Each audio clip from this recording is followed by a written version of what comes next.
นอกจากการสนับสนุนช่องของเรานะครับผ่านการกดไลค์กดแชร์แล้วก็ Subscribe นะครับผมปัจจุบันนะครับผมช่องของเราได้เปิดช่องทางใหม่ๆนะครับผมเพื่อให้ผู้ชมนะครับผมและแฟนๆของช่องนะฮะสามารถให้การสนับสนุนช่องเล็กๆช่องนี้นะครับให้ได้ไปต่ออย่างต่อเนื่องนะครับและมั่นคงนะครับผมด้วยระบบสมาชิกนะครับผมที่ช่องเราเพิ่งเปิดขึ้นมานะฮะซึ่งทุกคนสามารถที่จะกดสมัครนะครับผมสมาชิกนะครับผมที่ปุ่มจอยนะครับผมหรือปุ่มสมัครสมาชิกนะครับผมที่มุมขวาล่างใต้คลิปนะครับผมหรือมุมขวาบนในหน้าต่างของช่องนะครับผมเพียงเดือนละ50 บาทเท่านั้นนะครับผมโดยมีสิทธิพิเศษมากมายไม่ว่าจะเป็นตราประทับแสดงระดับหลังชื่อนะครับผมเป็นรูปเรือชิปเปอร์ที่ออกมาแบบอย่างสวยงามนะครับผมพร้อมกับอีโมจินะครับเป็นรุ่นพี่แฮมชิปเปอร์นะครับผมสุดน่ารักนะครับซึ่งใช้ในการพูดคุยนะครับผมในช่องคอมเมนต์พร้อมสิทธิพิเศษต่างๆมากมายที่กำลังจะตามมาในอนาคตนะครับผมอีกอย่างหนึ่งคือทั้งการชมคลิปแบบ Exclusive นะครับก่อนใครนะครับผมหรือโอกาสที่จะได้ทำกิจกรรมต่างๆร่วมกันในอนาคตนะครับผมก็สำหรับสมาชิกเท่านั้นนะครับผมที่เก็บสิทธิ์นี้เอาไว้ให้กับทุกๆท่านนะครับแต่หากระบบสมาชิกยังไม่หนำใจนะครับผมเรายังมีช่องทางอื่นให้สนับสนุนกันนะครับผมไม่ว่าจะเป็นระบบซุปเปอร์แตงนะครับผมซึ่งหากผู้ชมเนี่ยเจอสัญลักษณ์นะครับรูปหัวใจนะครับผมที่มีดอลลาร์ไซน์นะครับผมหรือสัญลักษณ์รูปเงินดอลลาร์อยู่เนี่ยข้างใต้คลิปใดคลิปหนึ่งเนี่ยสามารถที่จะคลิกนะครับผมเพื่อโดเนทนะครับผมแทนคำขอบคุณนะฮะเพื่อเป็นการสนับสนุนช่องได้นะครับหรือจะเป็นการโดเนทนะครับผ่านบัญชีธนาคารนะครับผมซึ่งได้ใส่รายละเอียดเอาไว้แล้วนะครับข้างใต้คลิปนี้นะครับผมเอาไว้ที่คำบรรยายใต้คลิปนอกจากนั้นนะครับผมเรายังได้เปิด Line Open Chat นะครับซึ่งชื่อว่า ACS Channel Family นะครับผมก็เลยขอเชิญชาวช่องทุกคนนะครับผมเข้าร่วมห้องแชทได้โดยไม่มีค่าใช้จ่ายใดทั้งสิ้นนะครับผมเอาไว้พูดคุยแลกเปลี่ยนข่าวสารกันนะครับผมในครอบครัวของเราและผมได้จัดทำสติกเกอร์ลายรุ่น Lovely พี่แฮมนะครับชิปเปอร์นะครับเอาไว้เป็นสติกเกอร์ที่ใช้พูดคุยกันด้วยนะครับจะได้ใช้คุยกันในกลุ่มก็น่ารักดีนะครับผมหรือจะเอาไปใช้คุยกับเพื่อนๆส่วนตัวก็ได้นะครับไม่ติดอะไรเลยนะครับผมตั้งใจทำออกมามากๆนะฮะเพียงชุดละ35 บาทเท่านั้นนะครับผมใช้ได้ตลอดชีพนะครับผมก็หวังว่าทั้งหมดนี้นะครับผมจะเป็นเรื่องราวดีๆที่จะเกิดขึ้นกับช่องของเราและชาวช่องของเราทุกคนนะครับผมเพื่อมุ่งหน้าต่อไปสู่ปี 2023 ปีนี้และก้าวต่อไปด้วยกันอย่างมั่นคงนะครับผมอย่าลืมสนับสนุนกันนะครับขอบคุณครับ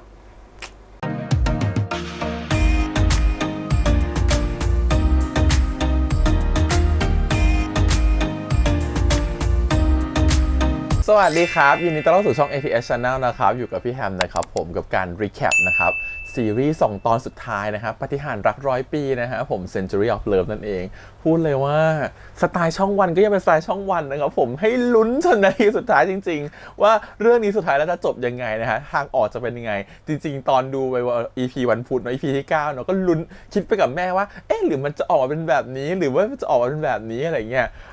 สุดท้ายนะครับผมเดาผิดคุณแม่เดาถูกคุณแม่บอกว่าไอ้วาดฟ้ามันยังรอดอยู่เดี๋ยวมันจะต้องกลับมาทำอะไรสักอย่างแน่เลยหรือจริงๆแล้ววาดฟ้ากับตัวของวีเนี่ยอาจจะเป็น2 คนที่เป็นหนึ่งเดียวกันเลยต้องมาช่วยวาดฟ้าจะกลับมาช่วยก็ได้ก็คิดว่าไหมจะเป็นไปได้หรอเป็นไปได้จริงสุดท้ายตอนจบเป็นแบบนั้นนะคือวาดฟ้าก็เป็นเก็บเศษหินไว้ส่วนหนึ่งแล้วก็เอามาช่วยในตอนจบก็คือว้าวมากเหมือนกันว่าโอ้แม่เดาถูกเนาะลูกเดาผิดนี่ตอนแรกเดาว่าแบบว่าหรือว่าจริงๆแล้วแบบต้องตายตกตามไปทั้งคู่อะไรอย่างเงี้ยแล้วสุดท้ายเดี๋ยวจะกลับมาอยู่ด้วยกันอะไรอย่างงี้หรือเปล่าอะไรอย่างเงี้ยหรือว่าต้องตายก่อนแล้วถึงจะได้ชีวิตใหม่ฟีลลิ่งแบบนั้นนะดูเหมือนหนังเกาหลีอะไรเนี่ยแต่จริงๆคือแม่เดาถูกมากเลยว่าพอแม่ดูละครช่องวันเยอะฮะแม่ก็เลยพอจะเดาถูกว่ามันต้องออกแบบนี้แน่นอนโอเคมาคุยกันดีกว่าว่า EP 9 EP 10เป็นยังไงนะฮะแต่ตอนท้ายเนี่ยเดี๋ยวพี่แฮมจะแบบมีคำอวยพรจากเจ้าแม่หนีวาด้วยนะครับผมเพราะว่าพี่แฮมก็เปิดไพ่แล้วก็มีสำรับนึงเนี่ยที่มีองค์เทพที่เป็นเจ้าแม่หนีวาอยู่อะไรเงี้ยก็คิดว่าโอเคถือเป็นตอนสุดท้ายแล้วเดี๋ยวเปิดองค์ท่านหน่อยแล้วก็อวยพรน้องๆแล้วกันนะครับผมทั้งต้าอู่และออฟโรดว่าให้แบบมีชีวิตยังไงต่อไปอะไรเงี้ยเดี๋ยวขอเปิดคำอวยพรขององค์เทพนะว่าจะเป็นยังไงอะไรเงี้ยลุ้นอยากรู้เหมือนกันว่าองค์เทพท่านจะแบบให้คำอวยพรว่าอะไรแต่ก่อนอื่นเลยเรามารีแคปกันก่อนนะครับผมเรามารีแคปกัน EP 9เนี่ยจริงๆก็ไม่ได้มีอะไรจริงๆเรื่องเนี่ยผมพี่แฮมสามารถสรุปย่อๆได้เลยก็คือว่าก็มันต่อจาก EP 8ตรงที่ว่ามันมีการหนีตายแย่งหินกันใช่ไหมครับเสร็จแล้วตัวของสุชาติเองก็มาพร้อมกับลูกน้องอย่างเงี้ยเสร็จแล้วก็คือแบบจะมีการสู้กันสุดท้ายตัวของซาเนี่ยเขาก็มาช่วยพร้อมกับถือดาบมาแล้วก็ช่วยสู้กันนะครับผมจนแบบว่าก็ต่างคนต่างหนีจนในตัววาดฟ้าก็หนีไปได้นะฮะหนีไปเสร็จแล้วเนี่ย พวกเด็กๆก็หนีไปทั้งอาจูทั้งตัวของวีก็หนีไปดันไปเจอนะครับผมกับตัวของตัวเสียเขาเนี่ยเขาก็จับได้อยู่ข้างหน้านะครับผมมาพร้อมกับลูกน้องอีกแก๊งหนึ่งแล้วก็พาตัวของวีแล้วก็ตัวอังจูอย่างเงี้ยพวกเนี้ยเข้ามาด้วยคือคนอื่นเนี่ยก็คือหนีไปแต่จับได้แค่วีกับตัวของจูมาเสร็จแล้วตัวของซาเนี่ยก็แบบมีตัวประกันเพราะว่าฝั่งนั้นเขาต้องขอหินให้เอาหินส่งมาจริงๆตอนนั้นเอาหินมันอยู่กับตัวซาแล้วนะครับผมแล้วสุชาติเนี่ยก็คือเหมือนกับว่าเข้ามาแล้วก็เหมือนกับมาอยู่ข้างของตัวเสียครับแล้วก็ยังมีการยื้อยุดกันสู้กันสุดท้ายเนี่ยตัวของสุชาติเนี่ยก็โดนเสียยิงนะครับผมตายไปตัวของเสียเองเนี่ยก็โดนสุชาติยิงคืนเหมือนกันแล้วก็ต่างคนต่างแลกกันนะครับผมเพราะมีการยื้อปืนยื้ออะไรกันอะไรเงี้ยสุดท้ายก็ผู้ร้ายฆ่ากันเองตายหมดนะฮะก็สุดท้ายก็ได้หินกลับมาแต่เหตุการณ์ที่มันมีการยิงกันช่วงชิงนู่นนี่นั่นกันเนี่ยสิ่งที่มันเกิดขึ้นคือวีเนี่ยเอาตัวเข้ามารับกระสุนแทนซานนะครับผมตัววีเลยก็บาดเจ็บรับกระสุนพอคุณหมอเติร์ดกับเต่ามาช่วยเนี่ยสุดท้ายก็เลยเหมือนกับต้องรีบส่งโรงพยาบาลนะครับผมแต่ส่งโรงพยาบาลเนี่ยก็คงจะไม่ทันแล้วเต่าก็เลยคิดได้โดยการที่ใช้ยันของเจ้าแม่หนีวาพร้อมกับหิน5สีเนี่ยศิลา5สีเนี่ยวางไว้บนนั้นแล้วทำพิธีวางไว้บนอกสุดท้ายเนี่ยอาการบาดเจ็บทั้งหมดเนี่ยก็หายไปพร้อมกับศิลา5สีเนี่ยอีกครึ่งหนึ่งที่สลายไปกับตัวของวี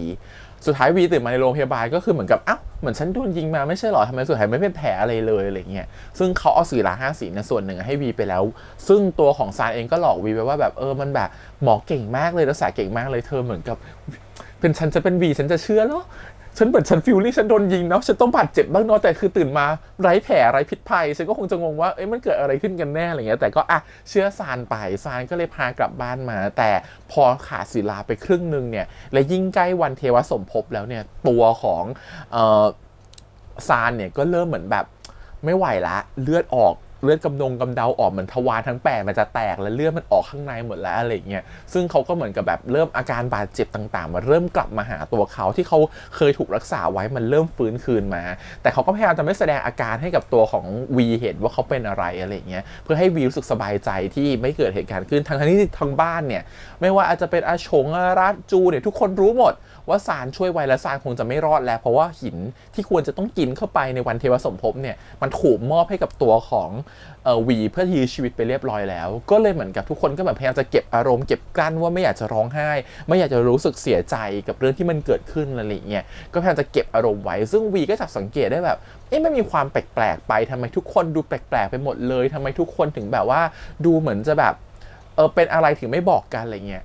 ซึ่งยายเนี่ยท่าไม่ดีแล้วนะครับผมก็เลยเหมือนกับว่าจริงๆมันมีการฝากฝังกันไปแล้วรอบนึงนะคะก่อนหน้านั้นนั่นคือเหมือนกับการไปหาคุณยายบอกดีใจจังเลยที่หลานมีคนที่ดูแลดีอยู่แล้วนะฮะมีคุณวีมีคุณซานช่วยดูแลอยู่แล้วอย่างเงี้ยพอสุดท้ายเนี่ยพอได้รับข่าวร้ายว่าหมอเตอร์โทรบอกว่าคุณยายท่าจะไม่ดีแล้วเขาอาจจะอยู่ได้อีกไม่นานอะไรเงี้ยก็เลยไปหากันพร้อมๆกับการใส่ชุดแต่งงานเนาะเหมือนกับว่า2คนมาแบบมั่นหมายกันแล้วนะเราจะดูแลเขาอย่างดีนะเราจะเป็นคู่รักกันเนี่ยแล้วก็ตัวของยายเองก็แบบว่าฝากฝังต่างๆไว้ซึ่งมันประโยชน์หนึ่งที่เราชอบมากๆเลยที่เหมือนกับวีพูดกับยายว่าผมจะทำตามคำสอนของคุณยายนะผมจะทำให้มีความสุขที่สุดผมจะใช้ชีวิตอย่างมีความสุขที่สุดแล้วพอพูดประโยชน์นั้นเนี่ยยายก็สบายใจแล้วยายก็จากไปนะฮะในนาทีนั้นอะไรเงี้ยก็คือตายไปพร้อมๆกับจังหวะที่ทั้ง2คนอยู่ด้วยกันแล้วก็แบบเป็นช่วงโมเมนต์ที่แบบเศร้ามากๆแล้วก็ตัวของวีเองก็ร้องไห้เหมือนกันและตัวซายก็อยู่ข้างๆก็เสียใจเหมือนกันซึ่งสุดท้ายแล้วเนี่ยก็ยอมรับในความเป็นจริงที่มันจะเกิดขึ้นว่ามันไม่สามารถที่จะยื้อชีวิตของเขาได้อีกแล้วก็ต้องปล่อยให้ท่านไปอะไรเงี้ยก็เรื่องมันก็ออกมาแบบนั้นทีนี้เนี่ยตัวของซานกับวีเนี่ยพอกลับมาเนี่ยเขาก็จะมีโมเมนต์หวานๆกันนู่นนี่นั่นอยู่นะครับผมแต่ตัวของซานเองเนี่ยเขาพยายามจะแบบเก็บอาการไว้จนมีฉากหนึ่งที่เป็นฉากที่แบบว่าได้การแบบทำเป็นซ่อนผ้าเช็ดหน้าไว้แล้วเอาแหวนใส่ในผ้าเช็ดหน้าเป็นการเซอร์ไพรส์ตัววีนะครับผมให้วีได้ใส่แหวนที่เป็นแหวนหยกของตัวเองลงไปนะฮะจริงๆฉากนี้มันก็คลับคลาเนาะเห็นเขามีการเซอร์ไพรส์อะไรกันในไลฟ์ด้วยนี่2คนเนี่ยต้าอู่กับออฟโรดเนี่ยโอ้เขาก็แบบว่าทำเป็นเช็ดเหงื่อพี่นู่นนี่นั่นแล้วก็ให้พี่เขาก็ไม่รู้พอพี่เขาหยิบกระดาษทิชชู่มาก็อุ๊ยแหวนหล่นเขาก็ตกใจเลยปิดไลฟ์เลยสุดท้ายเขาก็ได้แหวนวงนั้นมาซึ่งฉันก็เห็นว่าพอในงานวันนี้ที่เป็น Final EP เนี่ยก็คือไม่ให้ทัชแฟนคลับนะจ๊ะไม่ไฮบายผู้ผิดก็คือโชว์แหวนอวดแหวนว่าฉันมีแหวนนะจ๊ะเขาไม่เบานะจ๊ะโอเคก็ เอาเป็นว่าเจ้าตัวเนี่ยนักแสดงเนี่ยขิงยิ่งกว่าตัวละครที่ได้แหวน ซึ่งตัววีเองก็ได้แหวนไปใช่ไหมครับผมก็เลยแบบมีแหวนเป็นแบบว่าเป็นแบบคำมั่นสัญญาแล้วเรียบร้อยแล้วผมที่บอกว่าทั้งสองคนเราจะคู่กันอะไรแบบนี้นะแล้วก็ให้คำสัญญาว่าจะอยู่กันตลอดไปหนูนี่นั่นแต่ก็ไม่ได้บอกความจริงกับตัววีว่าเป็นยังไงวีก็เริ่มจับสังเกตได้จนเขาเริ่มฝันร้ายอยู่เรื่อยๆว่าพี่ซานเนี่ยจะจากไปจะหายไปรอบแรกเนี่ยก็ยังลงมาตายยังเจออยู่หน้าบ้านแต่พอหายไปรอบสองเนี่ยหายไปจริงเพราะว่าพี่ซานเนี่ยเขาไม่ไหวแล้วเขาเจ็บปวดมากก็เลยไปขอความช่วยเหลือจากเต่าแล้วก็หมอเติร์นนะครับก็เลยไปแอบเก็บตัวอยู่ที่บ้านคอนโดหมอเติร์นนะฮะก็จะเป็นแบบเรือผีหรือเปล่าก็ไม่แน่ใจแต่ก็ไปแอบเก็บตัวอยู่ที่นู่นเพื่อให้หมอเติร์นเนี่ยรักษาเพื่อจะเยียวยานู่นนี่นั่นให้อะไรเงี้ยครับผมมีการฉีดยาไปก็ไม่รู้ว่าเป็นยาอะไรแต่ก็อาจจะเป็นการบรรเทาอาการให้กับตัวซานอาการดีขึ้นอะไรแบบนี้ซึ่งสิ่งที่มันเกิดขึ้นคือวีก็งงว่าซานหายไปไหนทุกคนก็ไม่ยอมบอกนะครับผมวีก็แบบพยายามจะตามหาว่าตกลงแล้วพี่ซานไปไหนกันแน่อะไรเงี้ยทุกคนก็พยายามจะเก็บเรื่องนี้เป็นความลับเพราะจุดประสงค์ของซานเขาต้องการที่แบบไม่อยากให้วีเห็นเขาในนาทีสุดท้ายของชีวิตเขากลัววีจะเสียใจกลัววีจะโทษตัวเองกลัววีจะรู้สึกผิดกลัววีจะรับไม่ได้กลัววีจะเสียใจมากที่เขาต้องจากไปหรือไม่อยากให้เห็นสภาพอิดโรยของเขาอะไรเงี้ยที่เขาแบบกำลังจะตายอะไรเงี้ยซึ่งความคิดเนี่ยมันขัดแย้งกับตัวของเติร์ดซึ่งหมอเติร์ดเนี่ยเขามองว่าวีควรมีสิทธิ์รู้เรื่องนี้เนื่องจากว่าเขาเป็นคนรักและเขาควรมีสิทธิ์ตัดสินใจว่าเขาควรจะรู้สึกแบบไหนเขาควรจะรู้ความจริงดีกว่าการที่คุณจากไปด้วยไม่บอกเขาแล้วเขากลับรู้สึกผิดไปจนตายมันแย่ต่างกันนะมันมองด้วยความคิดที่ต่างกันนะฮะมันอาจจะเป็นความคิดของคนที่ยึดในเรื่องของว่าคือด้วยความที่หมอเตยเป็นคนสมัยใหม่เนาะเขามองถึงเรื่องความแฟร์ในความเท่าเทียมของความรู้สึกของคนแต่ตัวของซานเนี่ยเป็นคนยุคเก่าเป็นคนที่100 ปีที่แล้วเขาก็จะมีความคิดแบบแพทเทิร์นโบราณว่าเขาตัดสินใจแบบนี้ถูกแล้วการที่เขาจากไปโดยที่ไม่บอกใครอาจจะเป็นการดีซะกว่าคือเขามองในมุมของการที่ว่าเขาคิดแทนคนอื่นโดยที่เขาลืมไปว่าทุกคนมีสิทธิ์ที่จะมีสิทธิ์ตัดสินหรือรู้สึกอย่างไรนะครับผมเขาลืมตรงนี้ไปอะไรเงี้ยก็อาจจะอยู่คนละยุคเนาะความคิดก็แตกต่างกันอะไรเงี้ยซึ่งตัวเตยก็ยอมทำตามที่ซานต้องการนะแกเป็นวีก็แบบว่าแบบไม่รู้ว่าพี่ซานไปไหนจนสุดท้ายเรื่องมันก็ผ่านไปใน EP ที่1 EP ที่9จนเข้าสู่ EP ที่10เนี่ยพี่แบงค์เปิดมาก็เป็นการแบบว่าไปทำพิธีศพให้กับคุณยายนะครับผมไปบอกว่าไปเหมือนกับเอาวางอัฐิไว้อะไรเงี้ยแล้วก็กอดรูปกลับบ้านมาซึ่งในงานทั้งหมดต่างๆเนี่ยก็ไม่มีกับซานก็หายไปไม่กลับมีส่วนร่วมจนแบบวีก็คิดว่าพี่ซานหายไปไหนทำไมทุกคนที่เขารักต้องจากไปยายเพิ่งจากไปพี่ซานก็หาไม่เจออีกหรือว่าเขาไปทำอะไรผิดหรือเปล่าพี่ซานถึงเกลียดเขาหรือเปล่าพี่ซานถึงไม่อยากจะกลับมาเจอเขาแล้วหรือเปล่าอะไรแบบเนี้ยซึ่งมันทำให้เขารู้สึกว่าเขาไม่สบายใจมากๆเลยซึ่งจังหวะนั้นเองเนี่ยตัวของเติร์ดเนี่ยกับตัวของวีซานเนี่ยเขาก็เจอกันอยู่ใช่ไหมครับผมแล้วก็เติร์ดเองก็บอกว่ายายเขาเสียไปแล้วนะแล้ววีก็รู้สึกเสียวีเขาก็ไปทำงานศพอะไรเรียบร้อยหมดแล้วอะไรเงี้ยซึ่งซานเองก็บอกว่าโอเคดีแล้วอะไรเงี้ยซึ่งเตยก็บอกว่าแค่นี้หรอเธอจะพูดแค่นี้หรออะไรเงี้ยซานบอกว่าก็รู้ว่าเขาเสียใจเขาคงเสียใจมากๆอะไรเงี้ยซึ่งวีตัวของเตยเองก็บอกว่าแล้วไม่คิดจะไปดูเขาหน่อยหรออะไรเงี้ยซึ่งแบบเหมือนเตยพยายามจะบอกว่าทำไมถึงไม่เจอกันอะไรเงี้ยใช่ไหมความคิดมันก็ยังขัดแย้งกันอยู่ซึ่งซานเองก็บอกว่าแล้วจะให้ฉันทำยังไงเนี่ยว่าฉันอยู่ในสภาพแบบนี้เขาควรจะเห็นฉันในสภาพแบบนี้หรออะไรเงี้ยซึ่งเหมือนกับมันก็เป็นประโยคที่ตัวของเติร์ดเองก็เถียงไม่ขึ้นเหมือนกันว่าสภาพนี้ของเขาก็ดูเหมือนใกล้ตายจริงๆแล้วเขาควรจะทำแบบไหนถ้าเป็นเหมือนกับถ้าเราเป็นซานเราคงจะเป็นแบบไหนถ้าเราคงไม่อยากเห็นคนรักไม่เห็นเราในสภาพแบบนี้เหมือนกันอะไรเงี้ยซึ่ง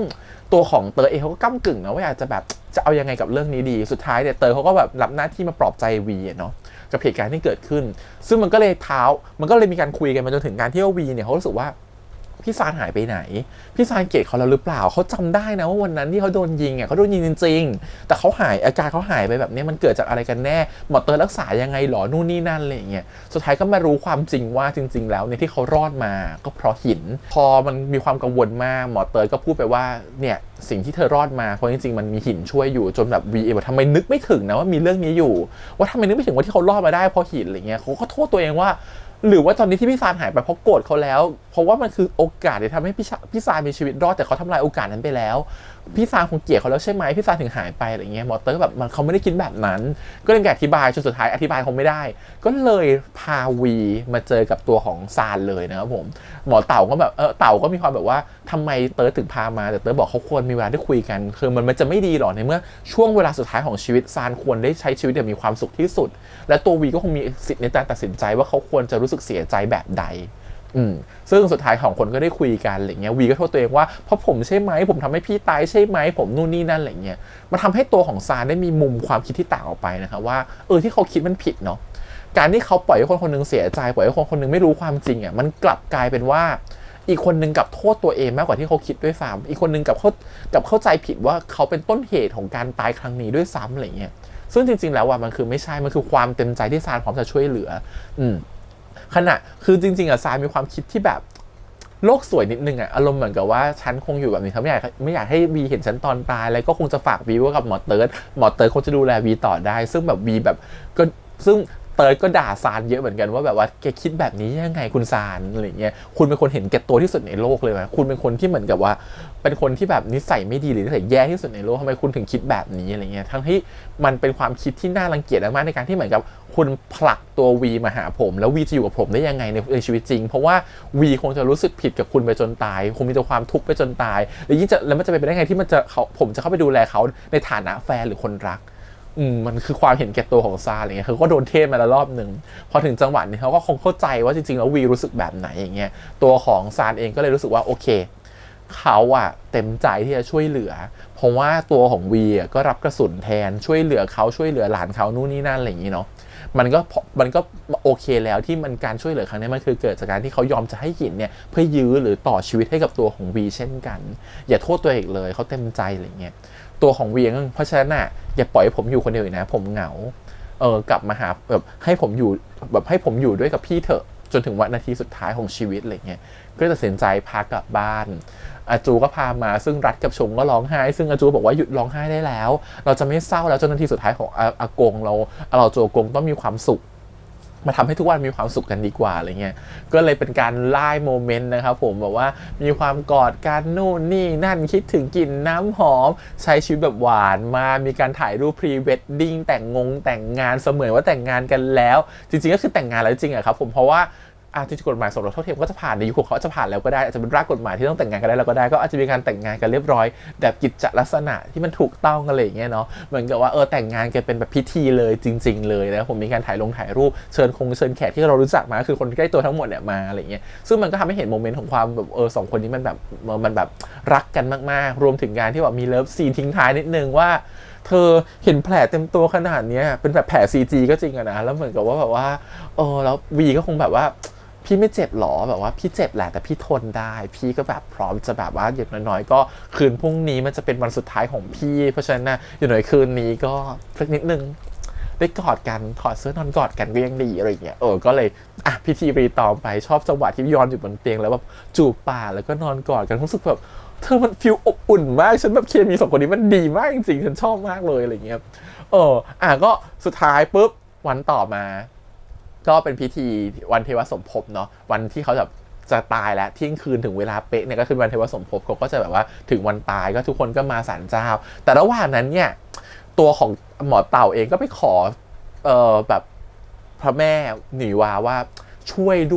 วยคุณซานด้วยคุณซานเขาเป็นคนดีมากๆเลยเขาปกป้องนู่นนี่นั่นดูแลศาลเจ้าช่วยเหลือคนจนทำทุกอย่างอยู่ในสิ่งที่ทำมาตลอดถวายแด่เจ้าแม่อะไรเงี้ยอยากให้เขามีชีวิตอยู่ต่อไป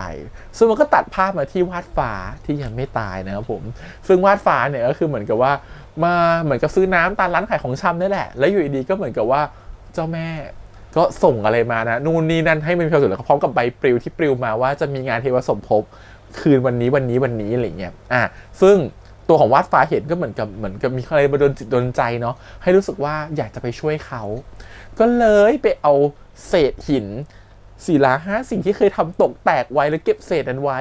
มากะว่าอีกใจนึงก็คือหวังว่าเผื่อเอามาให้ช่วยเขาได้สำเร็จจะได้เงินตอนนี้จนมากเลยสภาพอิดโรยโดนเตะโดนต่อยมารอยช้ำยังปกช้ำเต็มตัวเผื่อเอาหินไปให้เขาแล้วจะได้เขาจะให้เงินเราบ้างอะไรเงี้ยอาจจะเป็นความหวังสุดท้ายก็บึ่นมอเตอร์ไซค์มาเลยพร้อมๆกับวันนั้นที่ทำพิธีเนาะซึ่งระหว่างที่จะทำพิธีนู่นนี่นั่นเนี่ยก็คือเหมือนกับแบบ ซานเองเนี่ยก็ไม่ไหวแล้วร่างจะแตกแหละนู่นนี่นั่นอะไรเงี้ยจนสุดท้ายเหมือนกับแบบตัวของเขาก็สลบน็อกไปแบบใครก็มาแบบโอ้โหจะช่วยประคองก็โดนดีดออกไปหมดเลยนะจนตัววาดฟ้ามาพร้อมกับบอกฉันมีเศษหินนั้นเหลืออยู่ก็บอกว่าเอาไปป้อนเขาเลยดีไหมอะไรเงี้ยซึ่งเต่ายังไม่ได้มันต้องมีพิธีนู่นนี่อยู่มัวแต่พิธีรีตองกันวาดฟ้าก็เลยเดินมาถึงปุ๊บเอาหินยัดใส่มือวีเลยก็ประกบมือแล้วก็ยัดใส่ปากซานพร้อมกันสุดท้ายซานหายไฟดับปุ๊บเลยพลังของเจ้าแม่หนีวาออกมานะครับผมสุดท้ายก็คือซานก็เหมือนกับหมดลมหายใจไปชั่วครู่หนึ่งก่อนที่ไฟจะเปิดปุ๊บแล้วก็ชีวิตของซานก็กลับมาอีกครั้งหนึ่งนะครับผมก็คือพูดง่ายๆคือแค่เศษหินน่ะได้กลืนเข้าไปอ่ะไม่ต้องแบบเศษที่เหลือละกันเอางี้เพราะครึ่งมันอยู่กับอีกส่วนครึ่งหนึ่งใหญ่ๆมันอยู่กับตัวของวีใช่ไหมอีเศษที่เหลือขอให้ได้แค่เศษที่เหลือเนี่ยก็ได้กลับมาละซึ่งก็ไม่รู้นะตกลงเนี่ยเป็นเพราะว่าวาดฟ้าป้อนหรือเพราะวีป้อนอะไรเงี้ยซึ่งประเด็นนี้มันก็เป็นประเด็นที่เหมือนกับอาจูก็สงสัยเหมือนกันว่าตกลงเนี่ยมันเป็นวีหรือวาดฟ้ากันแน่ที่เป็นคุณวาดกับชาติมาเกิดก็มีการไปถามหมอเต่าเนาะหมอเต่าก็บอกว่าอยู่ปัจจุบันเถอะท่านเจ้าแม่คงอยากให้เราอยู่ปัจจุบันอะไรเงี้ยซึ่งประเด็นนี้เป็นประเด็นที่เหมือนกับทำให้น่าคิดเหมือนกันซึ่งแม่พี่แฮมก็คิดบอกว่าคือพี่แฮมแม่พี่แฮมเขามีทฤษฎีอันนึงแล้วเขาก็คิดว่ามันต้องเป็นแบบนี้ที่วาดฟ้ากลับมาช่วยคือเขามองว่าวาดฟ้าเนี่ยคือร่างที่กลับมาเกิดใหม่ส่วน V เนี่ยคือวิญญาณที่กลับมาเกิดใหม่เพราะฉะนั้นมันเป็นไปได้แล้วผมถ้าเคยอ่านพวกตำนานบ่อยๆหรือเกี่ยวกับการกลับชาติมาเกิดเนี่ยมันจะเป็นไปได้ที่วิญญาณร่างนึงเมื่อแตกสลายไปแล้วเมื่อกลับไปเกิดใหม่มันจะถูกฉีกออกจากกันเป็นแฝดบ้างเป็นฝาแฝดอะไรอย่างเงี้ยหรือว่าเป็น2ร่างบ้างเอาคนนึงเอาร่างกายไปคนนึงเอาวิญญาณมามันเป็นไปได้ซึ่งแม่พี่แฮมเชื่อเรื่องอะไรแบบนี้เขาก็มองว่ามันก็เป็นไปได้ที่ถูกวิญญาณถูกแบ่งเป็น2ส่วนหนึ่งมาเป็นร่างกายส่วนหนึ่งมาเป็นวิญญาณอยู่ในร่างของวีมาเป็นวีเพื่อเป็นบททดสอบของความรักมาเป็นวาดเพื่อเป็นบททดสอบของอุปสรรคที่ต้องฝ่าฟันเมื่อฝ่าฟันอุปสรรคนี้ได้ทั้งคู่แล้วเนี่ยทั้งคู่ก็จะกลับมาช่วยเขางั้นมันก็เลยเหมือนกันทั้ง2คนประสานมือพร้อมกันแล้วเอาหินยัดปากของตัวซานมันอาจจะเป็นแบบนั้นก็ได้อะไรเงี้ยเราก็ไม่รู้หรอกความจริงคืออะไรเรื่องก็ไม่ได้เฉลยตรงๆว่าเป็นใครกันแน่ที่วาดกลับมาเกิดใหม่ในชาตินี้เป็นวีหรือว่าเป็นวาดฟ้าแล้วเขาก็ไม่เคยเฉลยว่าวาดฟ้าจริงๆโกหกประวัติตัวเองหรือเปล่าว่าเกิดวันเดียวกับวีหรือจริงก็เกิดวันเดียวกับวีจริงๆก็ไม่รู้เนาะก็เลยกลายเป็นว่าสุดท้ายแล้วก็ให้เรื่องมันกำกวมอยู่แบบนั้นแต่ที่แน่วันเนี้ยปัจจุบันเนี่ยเราเหล่าโจกงเขารักวีไปแล้วก็ให้เป็นแบบนั้นเถอะก็ไม่ต้องคิดมากอะไรเงี้ยซึ่งอันนี้ก็เป็นสิ่งที่หมอเต่าเขารู้สึกว่าโอเคแล้วแล้วก็มีการเหมือนขอบคุณบรรพบุรุษต่างๆที่บอกว่าทำให้วันนี้เกิดขึ้นแล้วก็หมอเต่าก็ช่วยชีวิตของซานได้แล้วอะไรเงี้ยซึ่งพอหลังจากนั้นเนี่ยก็ขำวาดฟ้าเหมือนกันเนาะที่บอกว่าอ่ะเขารอดแล้วฉันขอเงินได้ไหมสุดท้ายจะไม่หนีว่าก็เป็นฟ้าผ่าเปี้ยงแบบว่าฟ้าก็เลยไปแบบงงๆว่าโอเคไม่ขอก็ได้ไปก็ได้คืออาจจะเพราะว่าส่วนหนึ่งเขาเชื่อแล้วปาฏิหาริย์มีจริงที่เขาสามารถที่คนกลับมาเกิดใหม่และอยู่ต่อไปได้มันเวลาฟ้าผ่าเขาคิดว่าเทพมีอยู่จริงก็คงจะกลัวเนาะแต่ก็จะเป็นการไปแบบตลกนิดนึงอารมณ์แบบว่าคือเป็นฉันก็จะบอกว่าฉันจะไม่หนีไปหรอกฉันจะเอาเงินก่อนแต่นี่ก็บอกว่าโอเคฟ้าผ่ามาแล้วฉันไปก็ได้ก็ไปคือมาแบบตลกแล้วก็กลับแบบตลกฟีลลิ่งแบบนี้นะก็แต่ก็เป็นตัวละครที่คือว่าเป็น rescuer นะคือเป็นคนมาช่วยเนาะทำให้เรื่องนี้มันผ่านพ้นไปได้อะไรเงี้ยก็ถือว่าโอเคแล้วที่นี้เนี่ย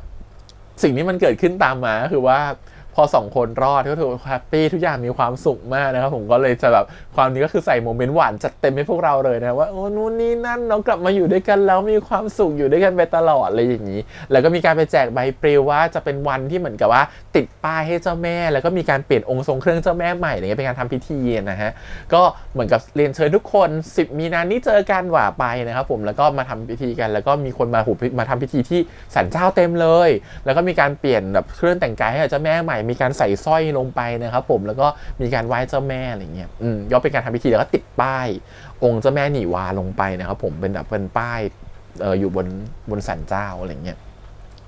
ซึ่งก็ถือว่าเป็นการทำพิธีแบบมงคลอะไรเงี้ยแล้วก็ชอบชุดในซีนนี้มากๆคือแบบชอบสไตลิสต์จัดหาชุดมากทุกคนจะใส่เสื้อขาวแล้วข้างในเป็นสีแต่ต่างกันเนาะเท่มากเลยคือชุดหมอเต่าก็เท่ชุดแบบหมอเตยก็เท่คือฟีลลิ่งแบบเท่ทุกคนอะไรเงี้ยซึ่งตัวของซานเองกับตัวของวีเองก็มีการทำบุญเนาะเหมือนทำแบบโรงทานแจกคนนู้นคนนี้อะไรเงี้ยแล้วตัวของหมอเตยเองก็เดินออกมาอะไรเงี้ยแล้วก็รู้สึกแบบเห็นความรักของ2คนเขาแบบว่าแจกข้าวจนเหนื่อยตัวของวีเองก็เช็ดเหงื่อให้ซานอะไรแบบนี้ซึ่งตัวของ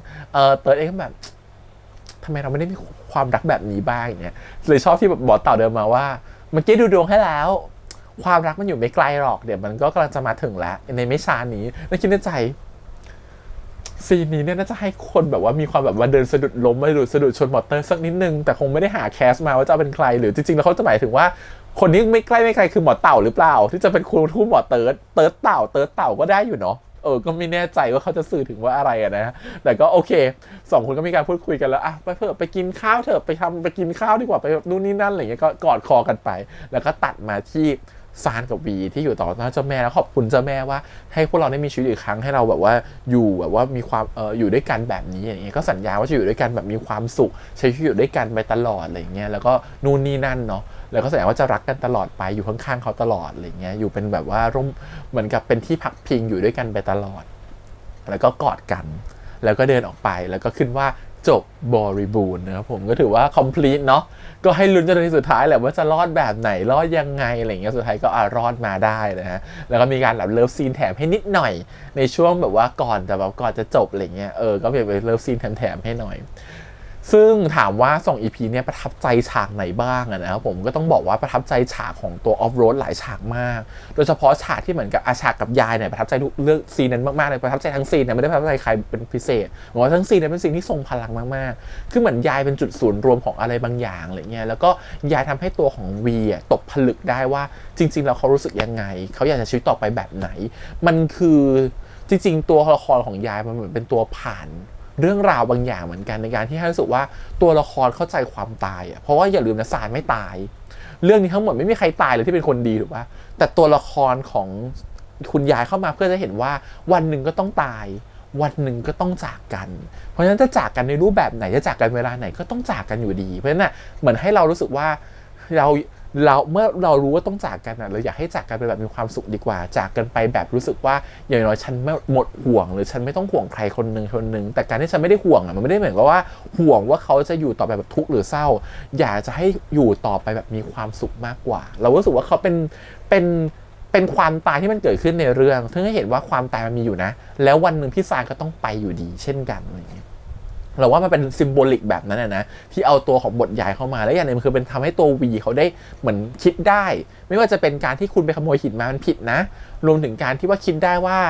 ถึงวีจะไม่เหลือใครแล้วก็ตามไม่มีซานไม่มียายแต่วีก็ต้องอยู่ด้วยตัวเองได้แบบมีความสุขเช่นกัน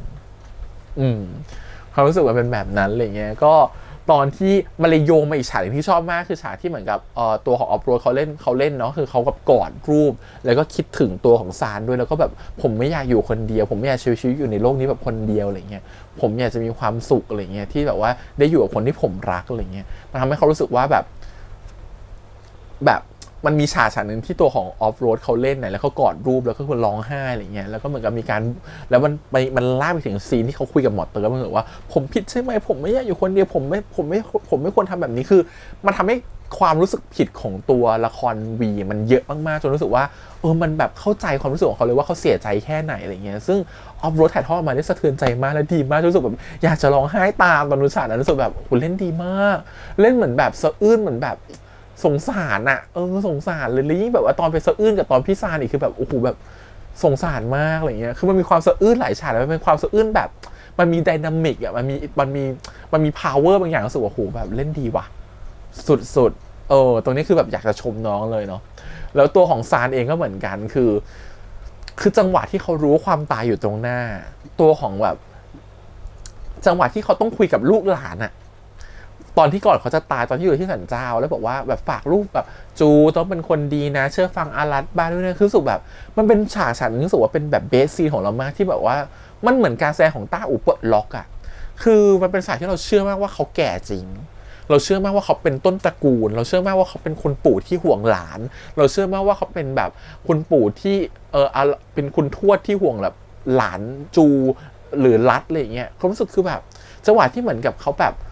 เหมือนรัดมาแบบจับมือเขาแล้วเขาจับหน้ารัดหรืออะไรเขารู้สึกคือแบบเฮ้ย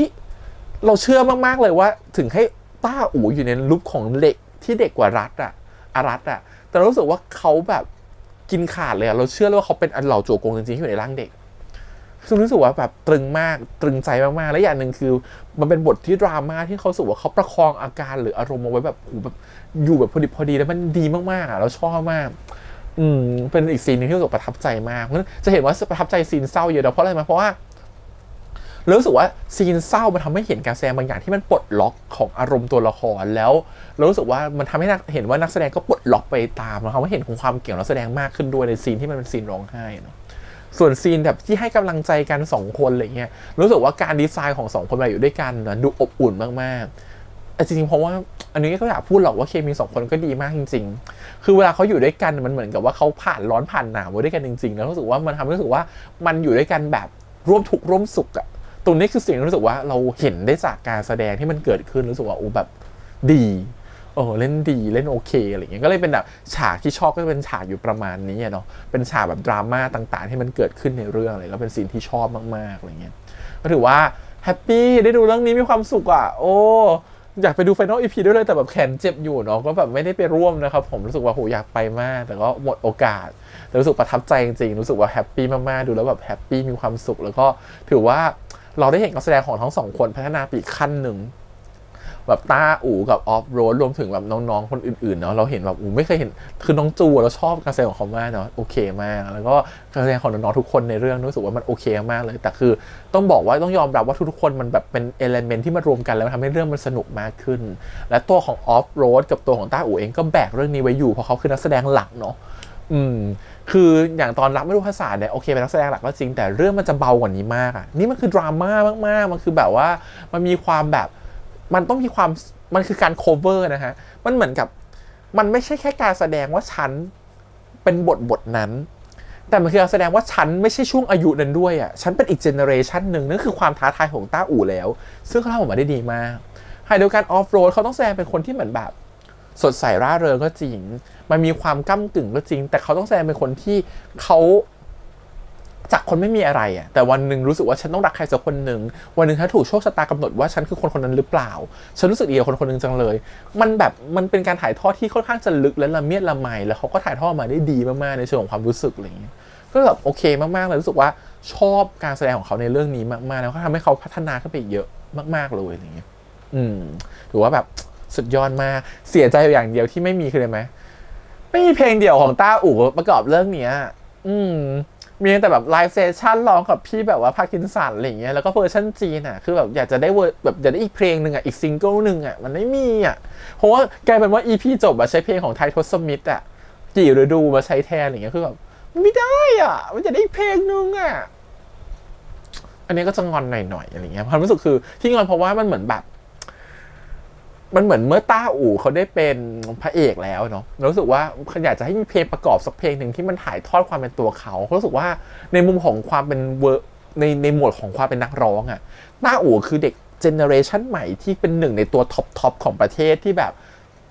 เขาเป็นเพชรอะในเรื่องของการร้องอะไรอย่างเงี้ยซึ่งเราเชื่อว่าในวงการนักดนตรีหลายคนก็ชื่นชมเขามากๆว่าคือเขาคือแบบเหมือนไปอยู่ตรงไหนมาทำไมบางคนเพิ่งรู้จักด้วยซ้ำแต่แบบหรือนักดนตรีที่แบบนักดนตรีอาชีพบางคนรู้สึกว่าเพิ่งรู้จักต้าอู่แต่รู้สึกว่าพอรู้จักแล้วก็รู้สึกว่าคนนี้คือคนเก่งคนที่เก่งมากๆอะไรเงี้ยแต่เขารู้สึกว่าเราแค่อยากจะให้แบบเขาน่าจะมีพื้นที่ในการได้โชว์ซิงเกิลของเขาอีกสักเพลงหนึ่งหลักไม่รู้ภาษาเนี่ยก็มีเพลงของเขาไปแล้ว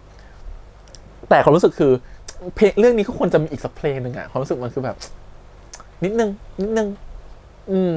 ถ้ามีก็คงจะดีอะไรเงี้ยก็ตรงนี้เป็นเรื่องที่แบบไม่เสียใจที่สุดโดยรวมที่เหลือโอเคหมดเลยฮะแล้วก็ได้มีการติดตามไลฟ์เขานิดหน่อยแล้วก็ดูโมเมนต์ต่างๆของเขาในช่วง 2-3 วันนี้รู้สึกว่าเธอ2คนนี้เขามันน่ารักกันขนาดนี้มันแบบสัมภาษณ์แต่ละอันที่เขาคุยกันอะดู The Matter ดูอะไรอย่างเงี้ยรู้สึกแบบเขาดูแบบเหมือนจะตีกันนะแต่เขาจริงๆเขามีความผูกพันบางอย่างที่เหมือนกับแบบเธอมีฉันอยู่กับเธอตลอดเธอไม่ต้องห่วงเลยอย่างน้อยๆถ้าเธอไปไหนเธอจะเดินก้าวพลาดจะมีฉันอยู่ตรงนี้ข้างๆผมรู้สึกคือเป็นความสัมพันธ์ที่แบบดีอ่ะเป็นความสัมพันธ์ที่แบบว่าเป็นแฟนกันได้เลยอ่ะแต่คือมันไม่ใช่แบบนั้นก็ไม่รู้เหมือนกันว่าใช่หรือเปล่าแต่โอเคตีว่าไม่ใช่แบบนั้นแต่คือความสัมพันธ์ของความเป็นเพื่อนเป็นพี่เป็นน้องคู่เนี่ยมันรู้สึกว่ามันอบอุ่นใจแล้วมันเหมือนกับอยู่ได้ยาวๆอ่ะมันมีสเต็ปของการที่ว่าช่วยเหลือกันไปได้จนแบบจนแก่อะไรเงี้ยชอบโมเมนต์แบบนี้อ่ะมาช่วงสุดท้ายแล้วเดี๋ยวขอครับอวยพรนิดนึงดีกว่าเนื่องจากพี่แฮมก็แบบว่าอาชีพนึงนะคะที่พี่แฮมมีก็คือหมอดูอ่ะมีไพ่สำรับหนึ่งมันเป็นไพ่ที่มีเจ้าแม่นีวาอยู่นะครับผม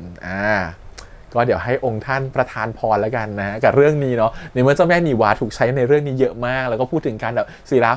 า5 ทรง 5 สีนะจริงๆเจ้าแม่นีวาเนี่ยอยู่ในตำนานเทพโบราณมากๆเลยเป็นเทพพระมารดาผู้ให้กำเนิดมนุษย์นะครับผมก็คือตามตำนานเป็นแบบนั้นแล้วก็เป็นเทพองค์แรกของแบบต้นของแบบเทพของจีนเลยนะก่อนที่จะเป็นเทพในลัทธิเต่าแล้วค่อยมาเป็นเทพลัทธิพุทธมหายานก็จะมีการลำดับเทพต่อกันมาคือเป็นเทพพื้นถิ่นดั้งเดิมเทพต้นกำเนิดดั้งเดิมเลยตั้งแต่สมัยตั้งแต่สมัยก่อนมีราชวงศ์อีกอะไรเงี้ยก็คืออันนี้นะฮะก็คือท่านเจ้าแม่นีวาก็คือจะให้ท่านประทานพรแล้วกันเดี๋ยวพี่แฮมจะเปิดเป็นเหมือนกับว่าเป็นไพ่เทพจีนในการที่จะเป็นคำอวยพรให้กับจริงๆก็อวยพรออฟโรดแล้วก็ให้กับต้าอู่แล้วกัน2 คนนะครับผมว่าท่านอยากจะให้คำอวยพรอะไรเนาะกับทั้ง2 คนนี้อันนี้ก็เป็นไพ่นะครับที่จะให้คำอวยพรเดี๋ยวพี่แฮมขอสับก่อนตอนนี้พี่แฮมมีมือเดียวเนาะพี่แฮมต้องเอาไปก้มต่ำนิดนึงเพราะอีกมือนึงอยู่ข้างล่างเนาะเพราะว่าห้อยแขนอยู่เดี๋ยวขอสับก่อนนะครับว่าคำอวยพรจะเป็นอะไรนะครับผมคำอวยพรแรกได้เทพธิดามังกรนะครับผมเสี่ยวหลงหนีนะครับผมเทพธิดามังกรซึ่งคำอวยพรของเทพธิดามังกรก็คือการที่ว่าอนาคตต่อไปจากนี้นะครับผมก็คือการที่คุณจะต้องตั้งใจเยอะๆฝ่าฟันอุปสรรคต่างๆอีกมากมายฝึกเรียนรู้เยอะๆฝึกเรียนรู้สิ่งที่มันหลากหลายมากขึ้นลองทำหลายๆอย่างมากขึ้นแล้วมันจะประสบความสำเร็จมากขึ้นใบนี้แทนถึงความสำเร็จที่เกิดจากความเพียรพยายามความสำเร็จที่เกิดจากการที่เรียนรู้อะไรที่ต่างๆมากขึ้นแสดงถึงการวางแผนในอนาคตที่ดีรวมถึงการที่การเงินก็จะไหลมาเทมาด้วยนะครับผมอันนี้คือเทพธิดามังกรใบที่2ข้อสับต่อไปที่2ปึ๊บโอ้เทพีจู่เฉวครับผมก็คือนกไฟนั่นเองนะครับผมทิศใต้เทพประจำทิศใต้นะครับผมก็เคยรู้จักก็จะอยู่คู่กับมังกรเขียวก็แสดงถึงนี่เลยครับความร่ำรวยการเงินการทองที่จะเข้ามานะครับผมอนาคตที่จะมาพร้อมกับความรุ่งโรจน์นะฮะรวมถึงว่าความแบบว่าเงินทองจะเข้ามาหลายทางเข้ามาหลากหลายนะครับผมก็เป็นคำอวยพรที่ดีมากๆเลยเนาะแล้วก็ที่ทำตีความอย่างหนึ่งคือเป็นเหมือนนกไฟนะครับผมที่แบบว่าถึงเราจะเหมือนกับแบบมีช่วงที่ drop หรือมีช่วงที่ชีวิตมันจะมีความผกผันบ้างขึ้นลงแต่ไม่ว่ายังไงหากคุณพยายามต่อไปมันไม่มีวันตายแน่นอนครับชีวิตคุณก็จะรุ่งโรจน์ต่อไปในอนาคตคำอวยพรสุดท้าย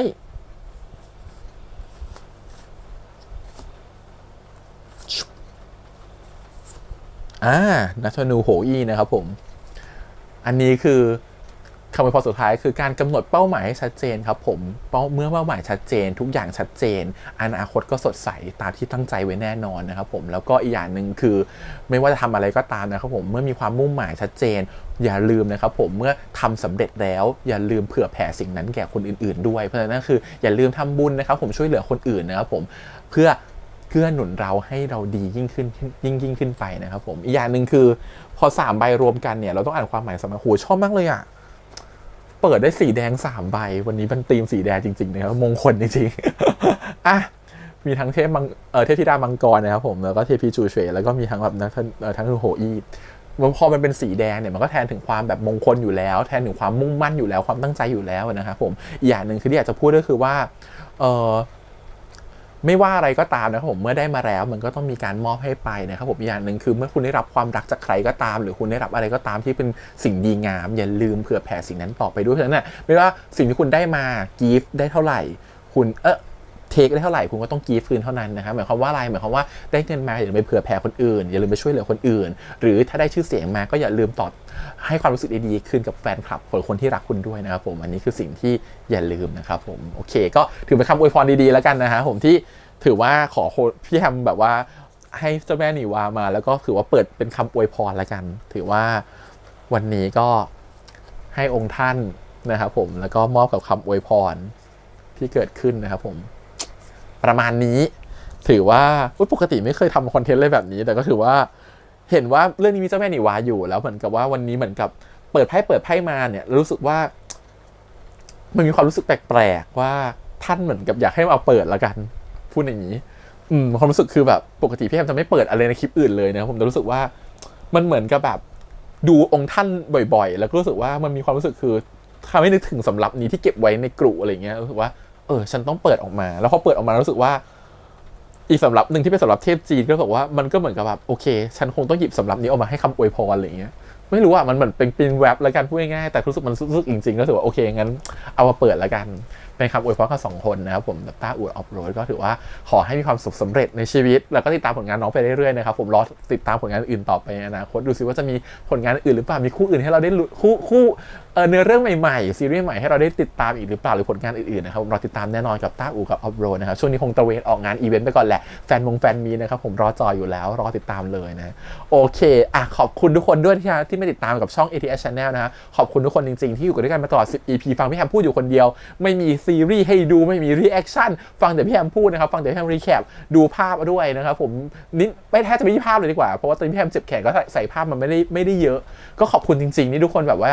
ยังอยู่ฟังเรานะฟังเราเป็นหมื่นวิวนี่คือไม่ธรรมดาขอบคุณจริงๆนะฮะมีคนฟังเราขนาดนี้ขอบคุณจริงๆแล้วก็ขอบคุณอีกครั้งแล้วก็ถ้าใครยังไม่กด subscribe ช่วยเป็นกำลังใจพี่แฮมด้วยให้พี่แฮมด้วยนะฮะช่วยกด subscribe นิดนึงพี่แฮมอยากได้140,000 ซับภายในเดือนนี้เป็นของขวัญที่ไหลฉีกแล้วกันนะ